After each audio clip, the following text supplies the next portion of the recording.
مدینہ۔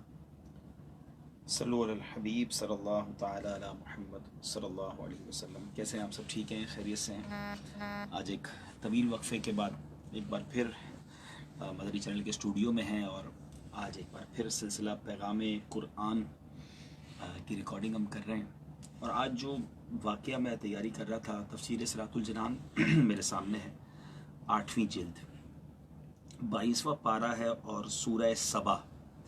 یہ قوم تھی جس کا نام قوم سبا تھا، اور اس قوم پر ایک بڑا عجیب و غریب عذاب آیا۔ آج جو زلزلہ آیا ہے پاکستان میں، اللہ پاک جتنے لوگ شہید ہوئے اللہ پاک ان کی مغفرت فرمائے، جو زخمی ہیں انہیں صحت عطا فرمائے۔ انشاءاللہ ہم کل سے پاکستان میں امدادی کارروائیاں شروع کر رہے ہیں۔ دعوت اسلامی کی ٹیم کے لیے ہم نے پیغام جاری کر دیا ہے، کل انشاءاللہ ہمارے اسلام کشمیر میں ایکٹیو ہو جائیں گے، اور آپ ان قریب اس کی اپڈیٹس بھی سنیں گے۔ مگر میں یہ پڑھ رہا تھا، جب یہ آپ پروگرام دیکھیں گے تو مزید سمجھ آئے گا، بلکہ مشورہ دوں گا میں، یہ آپ تفسیر صراط الجنان میں سورہ سبا ہے، 8ویں جلد، پارہ نمبر 22، پیج نمبر 131 سے آپ پڑھیں۔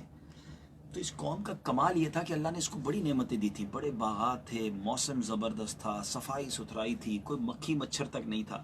کتابوں میں لکھا ہے کہ اس قوم کو اتنی پھل تھے کہ اگر کوئی شخص اپنے سر پر ٹوکرا اٹھا کے جاتا تو پھل خود ہی گرتے تھے درختوں سے، اور ٹوکرا بھر جاتا تھا۔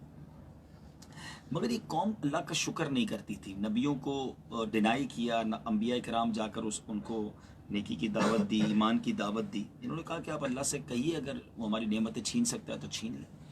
اور پھر ایک ایسا سیلاب آیا کہ ساری قوم برباد ہو گئی، ان کے جو باغات تھے وہ ویرانے میں تبدیل ہو گئے۔ یعنی قوم سبا کی جو بربادی تھی وہ عرب میں ضرب المثل بن گئی، ایگزامپل بن گئی کہ دیکھو وہ بھی ایک بربادی تھی۔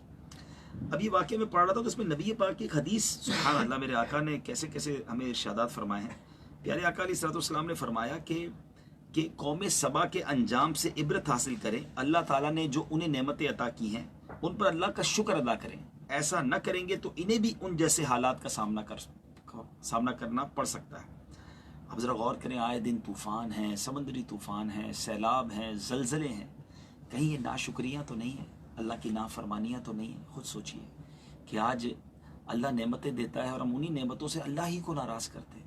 مال دیتا ہے تو مال حرام کاموں میں خرچ کرتے ہیں، عزت دیتا ہے تو اللہ کے بندوں پر ظلم کرتے ہیں۔ ذرا غور کریں، نعمتوں کا غلط استعمال بھی تو ناشکری ہے نا۔ اللہ کی ناراضگی والے کتنے کام ہیں، نمازوں کا آپ دیکھیں کتنا برا حال ہے، بڑی تعداد میں لوگ نماز نہیں پڑھتے۔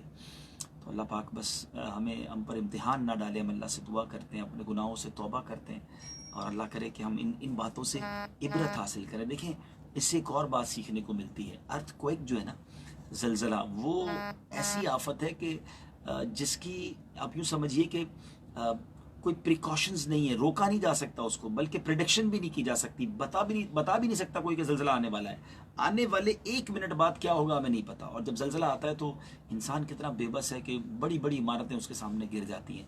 آپ نے بھی دیکھا ہوگا جو ویڈیوز آ رہی ہیں، جو پکچرز آ رہی ہیں کہ روڈوں پہ دراڑیں پڑ گئی ہیں، بلڈنگیں گر گئی ہیں، مکان زمین بوس ہو گئے ہیں۔ تو یہ ہمیں پتہ چلتا ہے کہ ہماری اوقات کیا ہے، اتنی ترم خانی، اتنے ارادے، اتنے جو ہے نا وہ انسان پلاننگز کرتا ہے، پتہ نہیں کب ہم بھی دنیا سے چلے جائیں گے۔ تو جب پتہ نہیں کب چلے جائیں گے تو تیاری کب کریں گے، توبہ کب کریں گے؟